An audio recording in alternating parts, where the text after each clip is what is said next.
Now, following the success of my video on Dale Earnhardt Jr. and his favorite chassis, I've decided to take another dive into the NASCAR world and tell you all another story. Now, today's story revolves around second place. P2, the silver medal, first loser, whatever you may call it, it's a position that some are grateful for and a position others dread. Finishing runner-up in a NASCAR race is a solid points day whether drivers like it or not, but as it regards competitiveness, it's a spot no one really likes to finish. Knowing only one more car ahead of you separated you from adding a victory to your career tally has to hurt.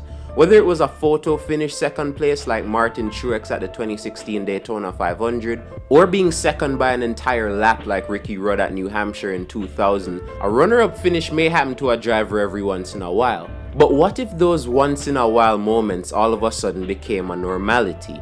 Today's protagonist finished second in many different ways, at many different tracks, in only one season.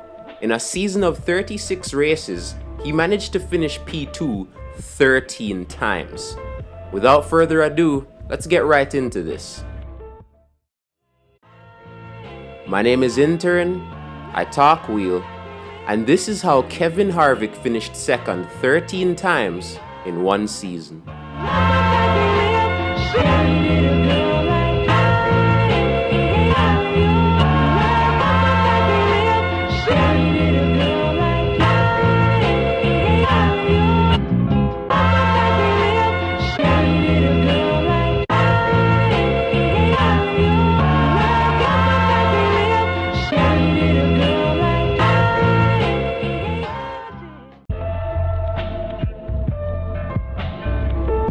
Kevin Harvick entered the 2015 Daytona 500 as the NASCAR defending Cup Series champion.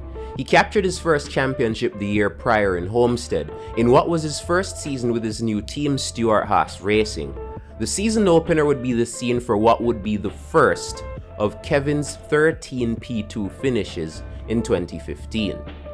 In a race where championship standings were completely irrelevant and the only goal was to win the Great American Race, Kevin Harvick set out to win his second ever Daytona 500. Keeping his nose clean for most of the day, Harvick would make a beeline for the front of the pack during the three-wide melee for the lead late in the race. Harvick would make a bold move around the outside of Clint Bowyer on the penultimate lap to get to P2, but he didn't have enough to catch the leader and eventual winner, Joey Logano. Kevin wouldn't have to wait long for his second runner-up finish of the season, as he'd kick off 2015 with two straight second-place finishes. Kevin came home P2 behind Jimmy Johnson. Harvick would lose the lead to Johnson on lap 198 of 325, and from there, despite his best efforts, Johnson would pull away from him on every restart to eventually capture the victory. Runner-up number 3 for Kevin came at Auto Club, which was race 5 of the 2015 season. In 4 races, Kevin was still yet to finish lower than second. After his 2 runner-up finishes to kick off the season, he went on to score back-to-back wins at Las Vegas and Phoenix. However, at Auto Club, it was back to P2 for Kevin. After taking the lead early on lap 7 from his teammate and pole sitter Kurt Busch, it was evident to all that Kurt had a quicker car, and he proved it by reeling him back in. Kurt would go on to lead the most laps that day. Kurt and Kevin would be 1-2 on the final green-white checker restart, but both were jumped by Brad Keselowski, who pit for fresh tires and went on to win the race, as Kevin could only manage a P2 finish. Kevin would once again finish second to Johnson on a mile and a half, this time at Texas for the Duck Commander 500. Kevin started on the front row and led 96 laps, second most laps led that day only to Johnson's 128, but Jimmy was simply faster that day and held him off late to win the race. Richmond would see Harvick's 5th runner-up finish come behind his teammate Kurt Busch, who led 291 of 400 laps to take victory, while Kevin could only muster up 2 laps led. For the 3rd time in 2015, Kevin Harvick would cross the line with only one man ahead of him, and that one man was Jimmy Johnson. Despite leading 53 laps, Harvick's team pit him under a late caution for 2 tires, while Johnson stayed out and assumed the lead. Kevin could not catch Johnson in the end and took P2 as Johnson scored the 73rd victory of his career. 3 runner-up finishes to Jimmy Johnson became 4 in Dover. On a green-white checker restart, Harvick got as close as to Johnson's right rear quarter panel, but simply couldn't get side by side or by the 48 and took his 7th second place finish of the season.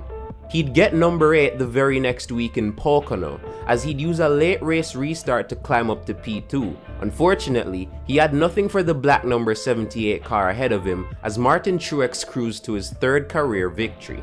In a race labeled a borefest by many fans as NASCAR tested a new high downforce package, Matt Kenseth would cruise to his 3rd victory of the season at the Pure Michigan 400 and looked behind him to see Kevin Harvick's number 4 car 1.7 seconds behind him, crossing the line for his 9th P2 of the year.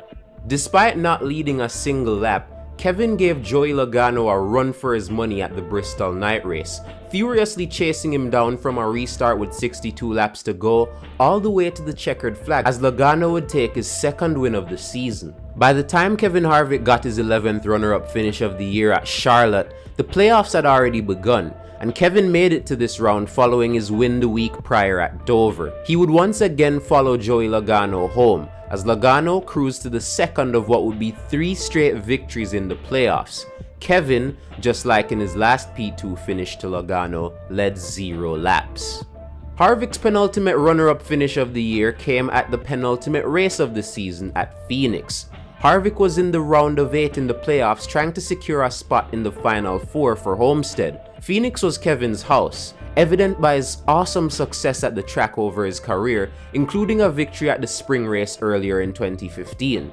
After a 6-hour rain delay that saw the race get started under the lights, he clearly had the fastest car that night, leading a race-high 143 laps. However, Phoenix would be the scene of Harvick's most peculiar P2 finish of the season. He relinquished the lead on lap 195 to pit for fresh rubber as those around him followed suit. Soon after these pit stops, a caution came out for a crash involving Ricky Stenhouse Jr. and Joey Gase. It would have been business as usual as Kevin would eventually recycle back to the lead. However, Dale Earnhardt Jr. had pit during this cycle and came out of his box right as the caution came out because his box was so close to the start-finish line. Because of this, he crossed it ahead of Harvick and was scored as the leader. All the cars that were yet to pit came in, meaning Jr. assumed the lead and Harvick was 2nd. Not too bad of a situation. Kevin would just beat him on the restart and continue his domination of the race. Except, there was no restart. The rains would come again and wash over the track for so long a time that NASCAR would call the race early and Dale Jr. would be scored as the winner. It may have been a disappointing finish after Kevin led 143 of the 196 laps preceding the caution, but above all else, he clinched a spot in the final 4 and went on to Homestead next weekend to try and defend his championship. One race left. Forget all the earlier P2 finishes. This would be the race where Kevin would need to win the most. All Harvick had to do was finish ahead of Kyle Busch, Jeff Gordon, and Martin Truex Jr., and he'd end the day a back-to-back NASCAR Cup champion. In a funny sense, he could have finished 2nd that day and still take home the trophy, but the only way to completely guarantee the title would be to win, and that's what he set out to do. Kevin ran up front and even took the lead on a lap 45 restart, though he'd eventually lose that lead as time went on. He would stay near the front, running around the top 5 as everyone around him tried to catch Brad Keselowski, who led the most laps that day.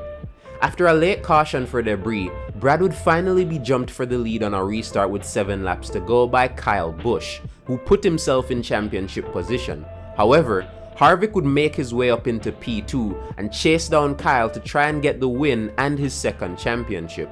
Unfortunately, Busch and his car were too good in the late run, and Harvick would cross the line to not only finish Homestead P2, but finish runner-up in the championship as well.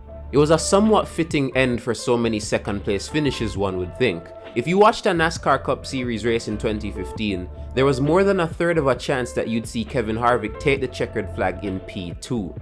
What's even crazier about all these 2nd place finishes is that Kevin only won 3 races. Had he converted all these runner-up finishes into win, he'd have won 16 out of the 36 races. I didn't even mention the 2nd place finish that he scored in the Xfinity race at Texas either. Kevin came 2nd in many ways too, whether it was pitting from the lead and not being able to get it back like we saw in Kansas, to rain delays stopping a charge like Phoenix, or just not having speed at all to catch the leaders like in Bristol or Richmond, Harvick found P2 in almost every way possible. Jimmy Johnson and Joey Logano combined for 11 wins in 2015, and 7 of those 11 victories saw Kevin Harvick right behind them in second place. Despite all these P2 finishes, the only one he really needed to convert into a win was Homestead.